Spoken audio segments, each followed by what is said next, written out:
In 1944, two World War II fighter pilots, American pilot Hank Marlowe and Japanese pilot Gunpei Akari, parachute onto an island in the South Pacific after a dogfight and engage in close combat until the fight is interrupted by a giant ape, Kong. In 1973, Bill Ronda, head of the U.S. government organization Monarch, plans a search for primeval creatures on the recently discovered Skull Island.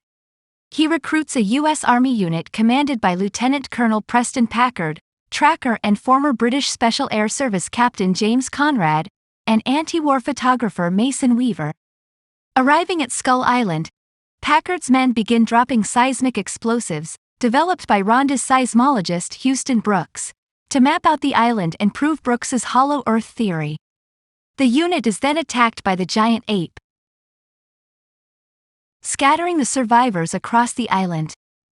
Two groups form between the survivors, one with Conrad, Weaver, Nieves, the researchers, and one of the soldiers, the other with Ronda and the rest. Packard searches for the transport helicopter piloted by Major Jack Chapman, intending to use the weapons on board to kill the ape. Conrad's group encounters the local Eevee natives and an older Marlowe. Marlowe tells the group about the giant ape named Kong, which protects the island from predators, including a race of subterranean reptilian creatures dubbed skullcrawlers, which were awakened from the bombing and responsible for killing Kong's entire species, leaving him as the last of his kind. The Eevee believe when Kong dies, a giant skullcrawler will awaken and ravage the island.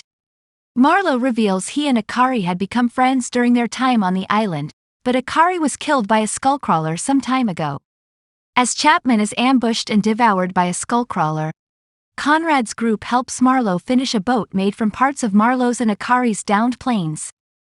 They ride down the river, where Nieves is attacked by carnivorous birds, and secure communication with Packard's group. When they regroup with Packard, he insists on searching for Chapman. Marlowe leads them through a mass grave of dinosaurs and Kong's family members. The skullcrawler that killed Chapman attacks them, killing Ronda and others before Weaver triggers a flammable gas explosion that kills it. Learning of Chapman's death, Packard reveals his plan to kill Kong and avenge his fallen men.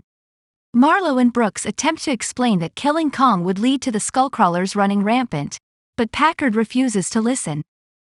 The groups part ways, with Packard's group retrieving the weapons from Chapman's chopper and laying a trap for Kong at a nearby lake, while the non-military personnel head back to the boat.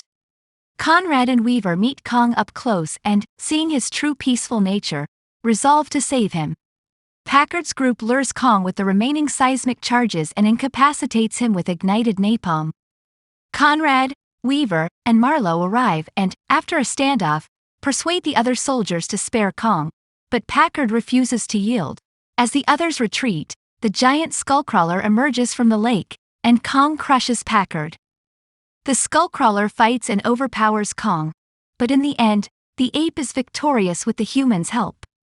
The survivors reach the rendezvous point and leave the island as Kong stoically watches. In the aftermath, Marlowe reunites with his wife and meets his son for the first time. Then we see, Monarch detains and recruits Conrad and Weaver, who are informed by Sandlin and Brooks that Kong is not the only monster king and show archive footage of cave paintings depicting Godzilla, Mothra, Rodan, and King Ghidorah. The final image shows Godzilla and Ghidorah in battle.